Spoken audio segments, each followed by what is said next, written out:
Jo, konečně si můžu sednout. První věc, co konečně vypadá jak nějaká civilizace. Pro mě ty cedule. Jinak samý stromy všude.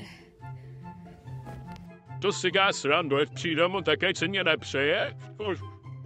Sakra, tak to udělám, já vůbec nevím, co mám dělat, když se teďka ztratili.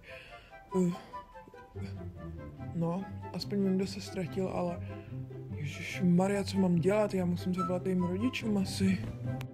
Neříkala si předtím náhodou, že jsi nebrala mobil, protože já mám pocit, že jo, tak třeba, že by si, nevím, možná, že jsi ho fakt nebrala, ale třeba jsi ho jenom řekla, že jsi ho nebrala, aby si ho mohla nechat, ne? A jo, vlastně, to mi vůbec nedošlo. To je skvělý nápad. Rychle, já musím někde určitě v kapse budu mít. Omega záchrana. Tak zavolaj